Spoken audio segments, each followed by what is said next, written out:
What does an R7 need to do? What does it need to be? Because it doesn't need to be the fastest bike on the planet. It needs to put a smile on the face of everyone from complete novices to world champions. That's what this bike has to do. We came to Portugal and Spain to see if it does.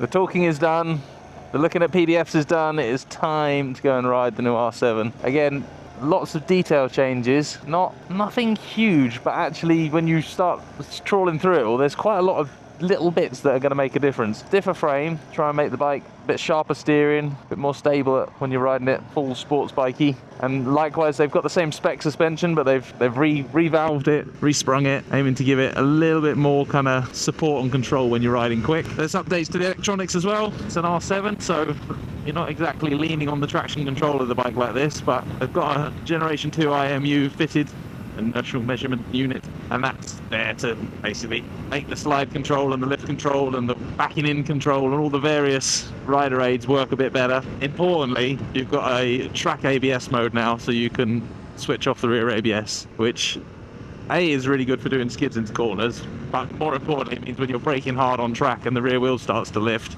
it doesn't then kick you off the brakes and make you run wide. It gives you that little bit more ability to ride quick on track. Chip controlled throttle with cruise control, so again, a few little nice upgrades make the bike more easy to live with. They've lifted, widened and brought the handlebars closer to the rider, just trying to stop, it was quite a stretch on the old bike. And when I say they've changed it, we're talking sort of half a centimetre. Like, we're not talking massive changes. It's like 3 mil higher, 8 mil back, and I can't remember the other one, 6 mil, 12 mil wider? I don't know. They made it more comfortable, and a slightly lower seat, but not a huge change on the seat. Most importantly, it gets the awesome anniversary Noriyuki Haga replica colours with the gold Yamaha badges on the tank and the old school R7 logo on the front, which for those of you who are still pining for a homologation special R7 with all of the bling bits, that might upset you that they've used the R7 logo on a kind of middle of the road sports bike, but I don't care, it looks cool. And then of course, big fancy new dash, which got the joystick controller, same as we're seeing across the rest of the range at the moment. Easy to get in and change the menus and set up, lots of good detail on that screen. They've got the apps again, they've got the Garmin Street Cross app for navigation and the Yamaha My Ride app, and then the Yamaha, their sort of track day app, which gives you lap times and data login, and you can pay a subscription and have extra features. And it's a very clever bit of kit, and it supports data being sent from the pits out to your bike to tell you there's a yellow flag or stuff like that. It's a cool thing, but I don't see it being a massively useful thing. And there's a fancy new clutch lever as well, I forgot to mention that. It looks really pretty, which I know that sounds completely boring and pointless, but on bikes like this that are designed to be a more budget sports bike, they're not designed to be a super duper expensive thing, little details that can make or break the bike. You know, a fancy looking top yoke and a cool clutch lever make it look and feel like a bike that costs double the price, and when it's your own bike, it's nice to see that stuff rather than to look down and see sort of cheap bottom of the range clutch lever that's on every scooter 125 and Chinese bike that you ever see. So little details I think are important. Last time we rode an R7 on the road on a launch, it was an absolute riot, and I'm hoping today's going to be the same.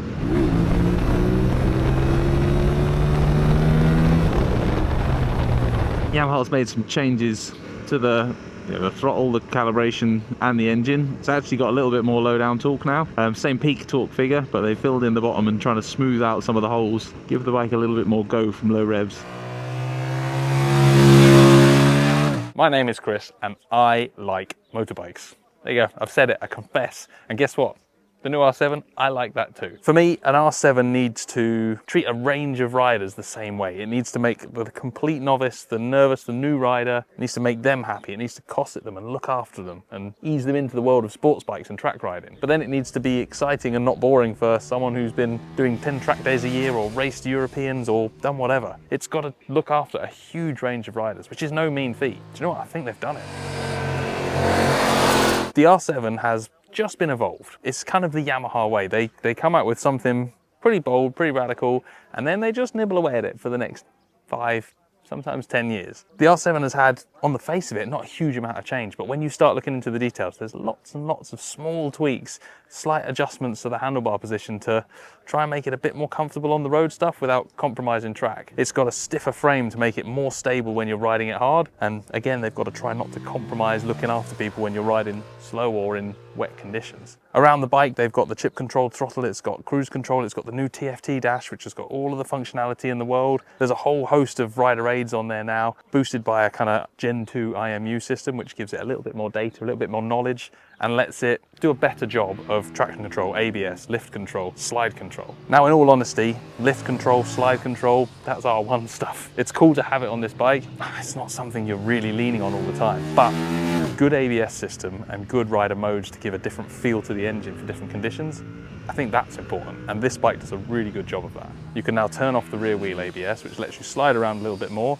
And sure, if you go full ham, full Supermoto hero on it, the ABS will put its little hand up and say, that's enough, calm it down. But it didn't get in the way of having fun here on this track. I'd like to get it on a track with some harsher braking zones and some rough bumpy bits to see how it copes, but they've made a big step for me in terms of the ABS on track, which again, for what this bike's for, having fun, looking after all riders, I think that's dead important. Now let's not forget, we had sports bikes that did track stuff really, really well a decade ago, 2 decades ago. This new gen stuff is trying to be everything to every rider. It's trying to be really good on the road and really good on the track. And on the road today, we rode everything from tiny, bumpy, gravel-covered single track through to fast, flowy sweepers.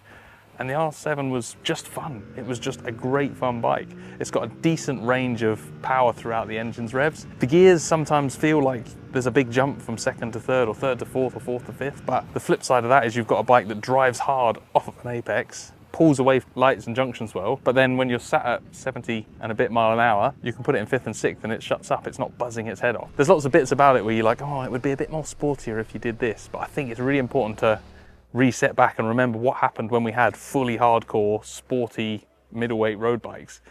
They were a pain in the backside. Trying to ride an old school R6 in traffic with the super tool first gear was hard work. Trying to be lazy with the gears on an old school R6, it would just fall into a torque hole and go, whoa. This doesn't do that. It looks after you. It's got drive when you want it. It's a better road bike than those old ones were. Is it as hardcore? Is it as exciting? No, but it's better and it's more usable for more people. Now, there's definitely an element with these bikes where people chase the power a bit. Some of the other bikes in the class have got more power, more torque, and I kind of get that. But for me, it's the bike as a whole that matters. It needs to be something that makes ballpark power for the class, but it's fun, it rides well, it doesn't need a million gear changes a lap, it doesn't need to be sat in second gear when you want to pass a row of traffic because it's not got the top end power. It needs to be a bike that is fun even when you're not riding it at 1010, and I think the R7 does that really, really well. The R7's job is to make sports bike riding, track days fun and accessible for everyone. That's what this bike needs to do. That doesn't mean it needs to be slow or wet or soft or a bit namby-pamby. It means it needs to put a huge smile on your face, whoever you are, however fast you ride it, and it needs to feel fun to ride for someone going quick on track, but it needs to look after someone who's taking their first steps on track, and then everyone in between. And Yamaha has done that by making it soft in terms of a track bike setup, but without lacking the control. So where it is compared to what I would set a super sport bike up like for track, it is soft on the suspension, but it's controlled. So when you're pushing to the limit of it, you get a nice flow. You get a good feeling from it.